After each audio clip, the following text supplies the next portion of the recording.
And we are back with some more 7-point old school Singleton action.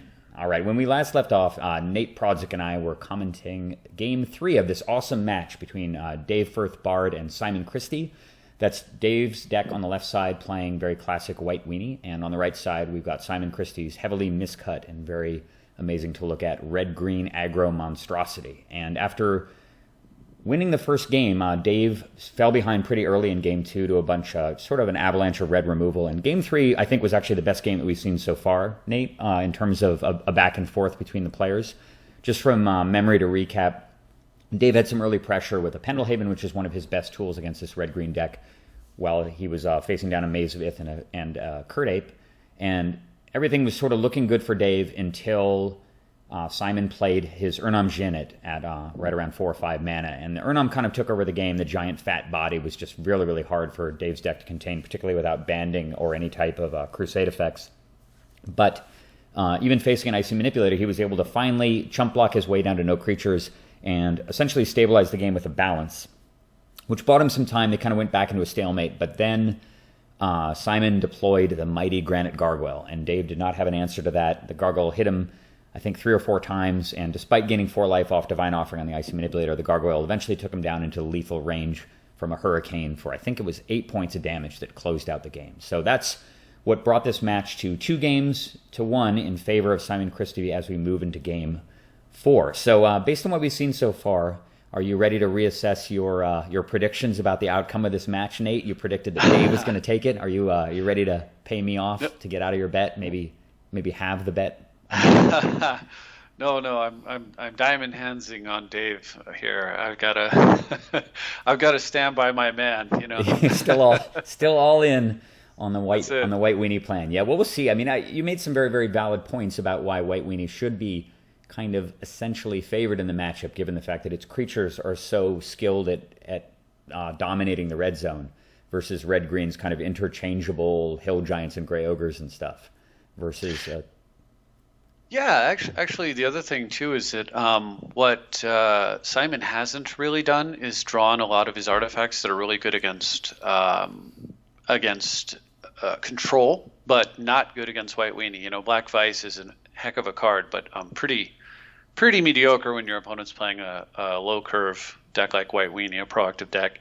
Same Ankh of Mishra is dubious, and Barbs and such. So I still think that he has the potential to just draw the wrong cards for the match, and I think that could end up hurting him. But if he continues to draw some of his best cards, Urnam Djinn is his best creature by far. It's one of the best creatures in the whole format. Certainly, yeah.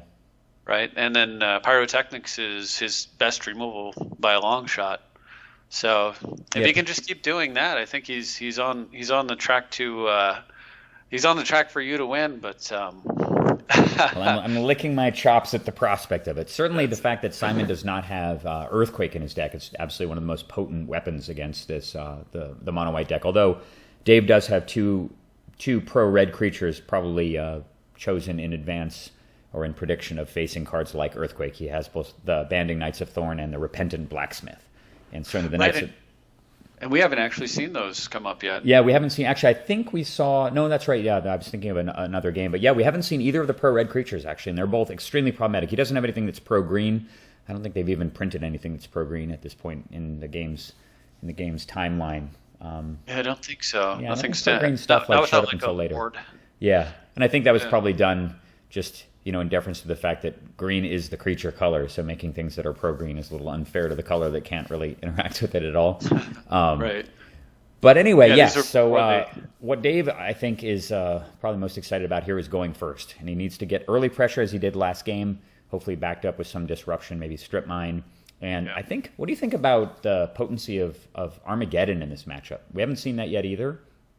And I saw him win. I think it was the either the quarter or the semifinals, a game where he was really pretty far behind with Armageddon. It's one of the most powerful, potent tools in White Weenie historically, and it's obviously one of the all-stars in Dave's deck. He's spent 2 points on it. What do you think about its effectiveness in the matchup?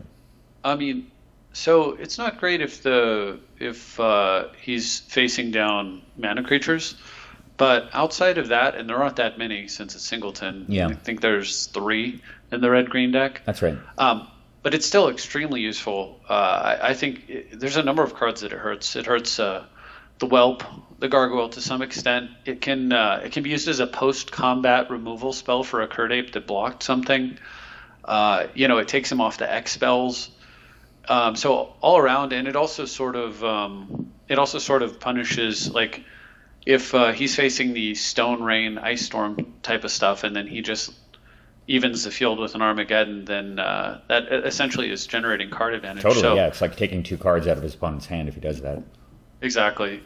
So there's a lot of, like, it's extremely powerful, and it certainly is a card that I imagine he wants to see every game. Pretty much, hasn't seen it all, right? And along with that, Mox Pearl, right, which he had in game 1, he had Mox Pearl on turn 1, and I think Mox Pearl just accelerating him, giving him access to his higher mana points, and of course combining with Armageddon could really be decisive.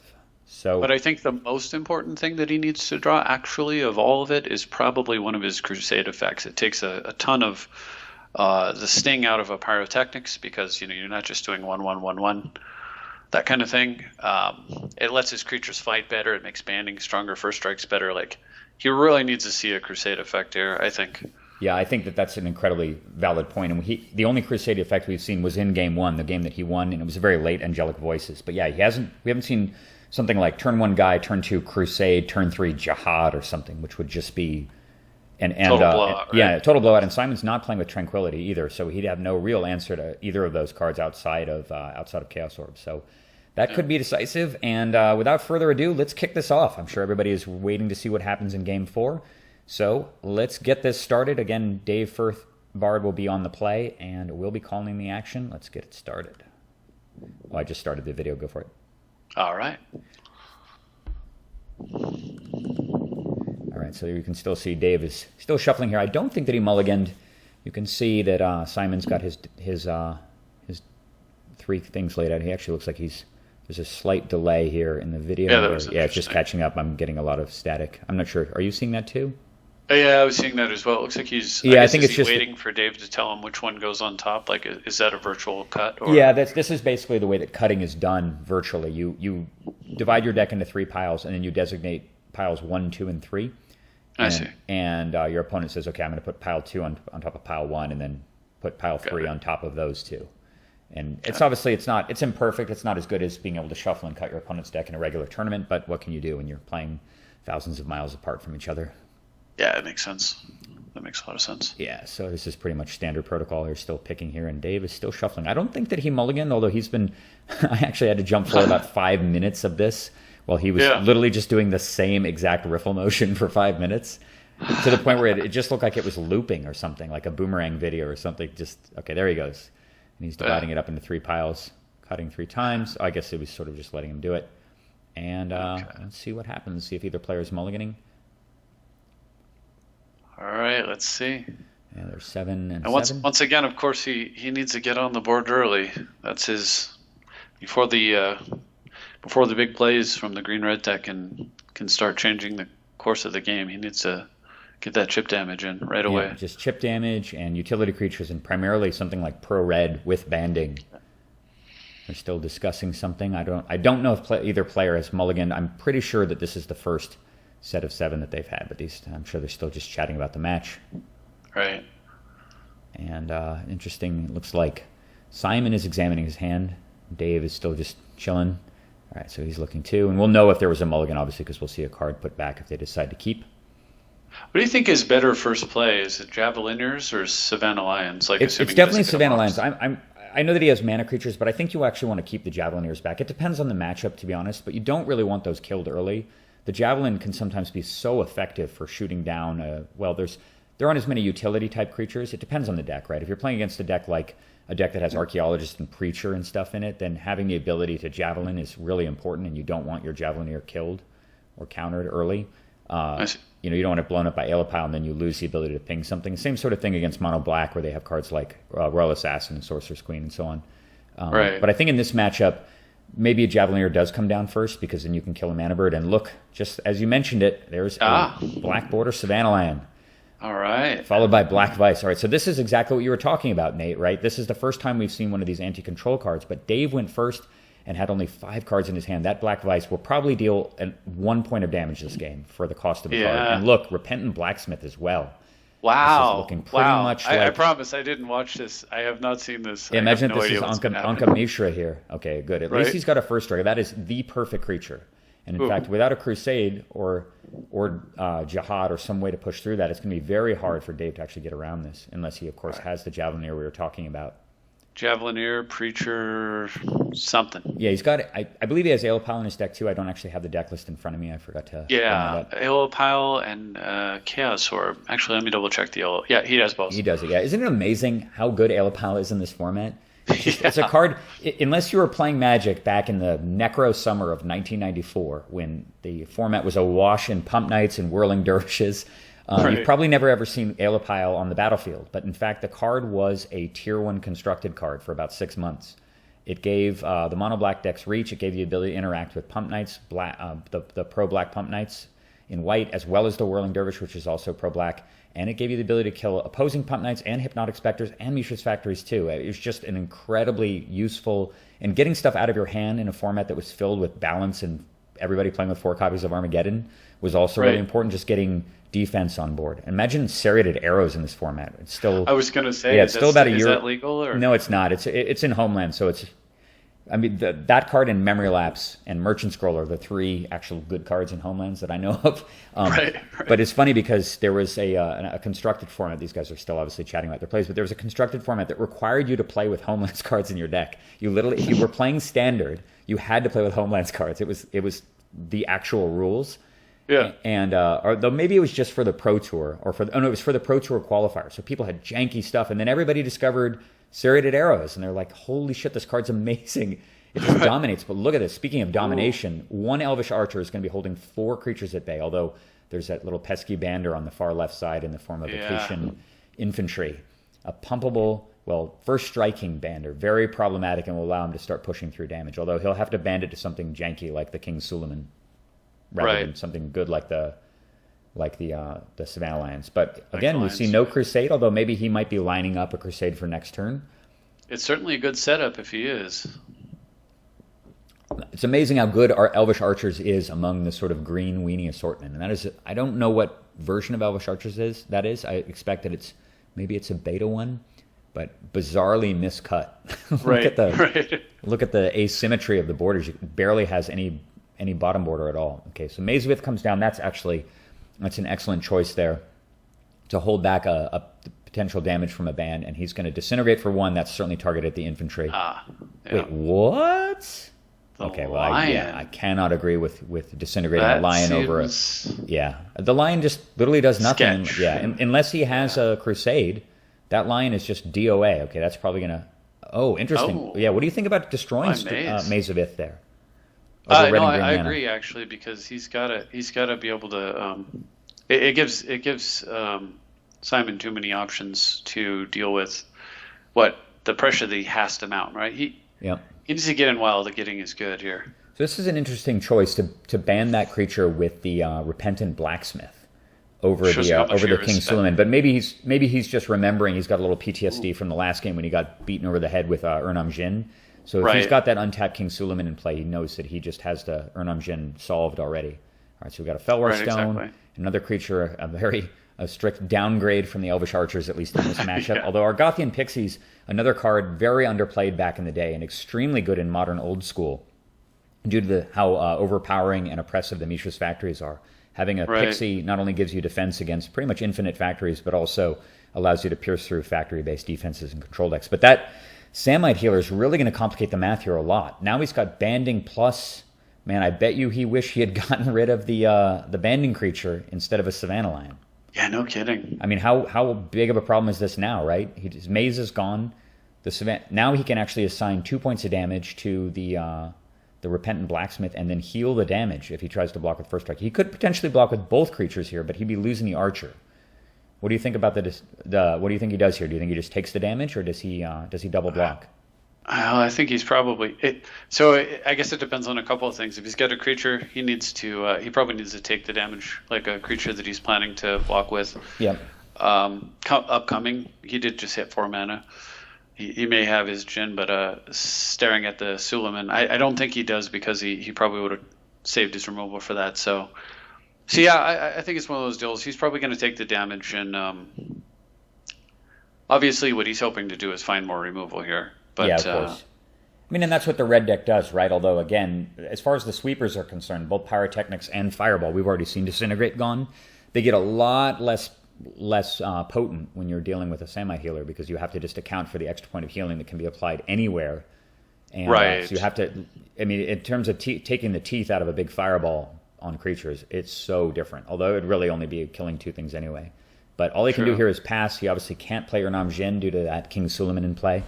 Yeah. But I imagine how different this game would feel right now if, in fact, he had just elected to kill the Bander over the 2/1 creature. It's the Lion, I think, was definitely a mistake. It's interesting that we don't see Plains still in hand. Oh, I see. It's because he wants to use activations. Yeah, and I'm 4 mana. All right, Knights of Thorn coming down as well. Also, this is sort of exactly what you were talking about, Nate. This is really where the white deck excels, with just a critical mass of combat-based threats. These things want to be. So he's got a Dragon Whelp here. That's pretty solid. At least that gives him some. But unfortunately, it's a red creature, which means the Knights of Thorn. It cannot block the Knights of Thorn. The Knights of Thorn can be banded with. He's got the ability to band 2 creatures together now. To remind people about how banding works, if you're not totally familiar with it, it's sort of like creature glue. Each creature with banding has basically a blob of glue stuck to it, and you can stick a non-bander to a creature that has glue attached to it. So the Knights of Thorn has glue. Once you pay a mana, the Acacian Infantry has glue, and you can stick a 3rd creature there, and that's exactly what's happening here. So this creature has 4 power and 5 toughness, and it's pro-red, so it can't be blocked. Well, actually, I guess you can block the infantry in the band, yeah. Yeah, so he can block with the red creature, but then the red damage will be redirected to the knight. Yeah. And so then this is the problem. This is how he's generating card advantage, right? Because blocking with the red creature basically is useless. It's going to take full damage and deal none, as all the damage gets put on the red creature. And which leaves him blocking with the green creatures. And if he blocks with the green creatures, they're too small, so it ends up dealing no damage as well. Yeah, remember, and I was talking about the fact that Simon elected not to run Earthquake in his deck. And this is, I mean, there are 2 pro-red creatures in play, but Earthquake would at least spare his Dragon Whelp. And he could get into a situation where he could quake away pretty much all the board and maybe play an Urnam Jin, which would hold the board once the King Suleiman was dead. And that would allow the Dragon Whelp to go on the offense before he runs out of life. But really, there's no answer to this that I can see in red-green. You've got 2 pro-red creatures, and there's a bander stuck between them. He's got Regrowth, and that better get Disintegrate and remove one of those banders. Okay, he's going for Maze of Ith. Not a bad play, but unfortunately there's that Acacian. Very risky. Yeah, there's an Acacian Lieutenant in play also, and the Lieutenant can push damage around onto different creatures. It's also risky just because of the absent. We haven't seen it yet. Armageddon that could just basically end this game on the spot. Yeah, they could just end the game on the spot. Of course, if he were to Armageddon with this kind of a board state, he wouldn't. I did notice that he was very quick to play a 5th land. I picked up on that as well. Yeah, which is an indicator to me that he either has Serra Angel in play or he's not. He certainly does not have Armageddon in play. It could be one or both. Right. And either way, it's probably better for him to hold mana back. Although he did have the 4 mana, he wanted to play Knights of Thorn that turn, so he probably elected that it was more important to attack and advantage, just keep the pressure on. Yeah. So what can you do here with the Maze of Ith, Nate? What do you do? Yeah, it's a little hard because he can. Now I can't remember if Maze of Ith removes him from combat. Yeah, this has come up in the Facebook group. In fact, there's an insane interaction with banding and Maze of Ith. Maze of Ith actually does not remove the creature from combat. It merely says that all damage dealt to the creature is essentially prevented. It doesn't that's say, horrible then. But you can't. It doesn't say you can't assign damage to it. Yeah, I was just about to say that. So then it's like giving your creature protection from everything. Protection from everything in combat, exactly. And in fact, if you have your own Maze of Ith and you attack in a band, you can just maze the bander, even if it's a 1/1, stick all the damage on the bander, and the rest of your guys deal damage, and the band takes nothing. It's pretty ridiculous. It's a really gross interaction. I don't know if it always worked that way, to be honest, but that's definitely how the way the cards currently interact. So if he mazes the Knights of Thorn, it's still in the band, even though it's untapped and attacking. and Wow. it is even more invincible. It will mitigate a lot of the damage, right? It'll drop him from taking 4 a turn down to 2, which is certainly better than nothing. Right. At the same time, that Acacian infantry is a soldier, and that Acacian lieutenant can pay 4 mana and pump it twice, so he's still going to take 4 damage a turn here, regardless of his best intentions. And it looks like he is not blocking, and Interesting. Dave is electing not to pump, which means there's probably just another threat coming. So he's got, I was just, he's got another threat, or he's concerned about holding it for direct damage. But Yeah, I guess. I think it seems like he's pretty willing to just throw everything out on the table here. So, which I think is correct. Yeah, actually, holding back is not the way you win with White Weenie. yeah, definitely not. So Pegasus comes down, and a Another second. bander. Yeah, I'm waiting for what was. Oh, did he pump? In fact, yeah, he must have pumped, and just like that. That is, yeah. Well, we talked a lot longer than the game actually took. I'm just going to pause the action here while they're picking up their cards. Okay, I'll pause mine as well. Yeah. So yeah, just a quick recap post-mortem. That was, wow, what a raw demonstration of how White Weenie can absolutely overwhelm a red-green deck with combat creature synergy. That was just incredible. And he did it without Crusade, he did it without Angelic Voices, he did it without Jihad. It was just basically banding plus pro-red, backed up by a little bit of healing, and just a steady curve of guys. And red-green had absolutely no answer to that. Kind of what I was expecting to see in the games that Dave lost, only because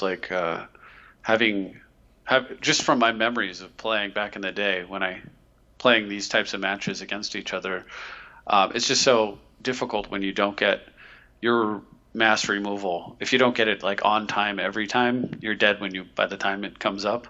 Yeah. Even sometimes you would draw Earthquake and you'd look at the life totals and realize that you can't play the card, Yeah, what could he do? I mean, he was at 9 life there. Imagine if he did even have Earthquake. He'd have to Earthquake for a bunch of damage, and that would leave him with a Whelp facing down 2 pro-red creatures. And exactly. That's not any kind of solution. Unless immediately he also had Urnam Jin in his hand, and that's a big ask, right? To have not only the sweeper in a timely manner, enough life to play it, and a big follow-up as well that can block the red guys. So he was just on the back foot from the very beginning. That was just a quintessential unfolding of the strategy of the White Weenie deck, minus the Crusade that we talked about, and it was more than sufficient to pound the red-green deck down to nothing in just a couple of turns. It would have been interesting to see how that game would have unfolded if Simon had elected to use his Disintegrate on the infantry. I think it would have mitigated some of the early damage quite a bit. He wouldn't have been able to get through the Archer. But I think once the Samite Healer was online, once that Lieutenant came down, and of course once the Knights of Thorn got involved, it would have probably been somewhat inevitable anyway. Now, one question I can't quite remember is during that final board, he had the 1/1 Flying Bander, and he had his Knight, who I believe does not fly. Right, it does not. And had the Whelp attacked, I believe he still can block with the 2 banded together, correct? That's incorrect, actually. You can, if you band, if you band together, all the creatures in the band have to be legal blockers. So the Pegasus, of course, can block and band with the Knights of Thorn and actually all of his guys if the creature's on the ground. But when a flyer attacks you, you can only block it with all flyers. Yeah, with banded flyers. Exactly. That rule at least still applies. It's a little, you can imagine some sort of weird, the Barrel of Monkeys chain of them holding hands, one person's holding onto the Pegasus's hoof all the way down to the ground, and we're all blocking together. No, it doesn't really work that way. It doesn't work that way. Fortunately, at least there's some rules continuity with banding. There's a million exceptions, of course, to how the ability works, but at least that one is somewhat intuitive and makes sense. Anyway, we're going to move on to Game 5. That'll be the end of this video. Hope you guys enjoyed that one, and we'll see you in just a bit for what should be the deciding game of this match. It is now tied at 2-2. Could go either way, and we're looking forward to calling the action. See you guys soon.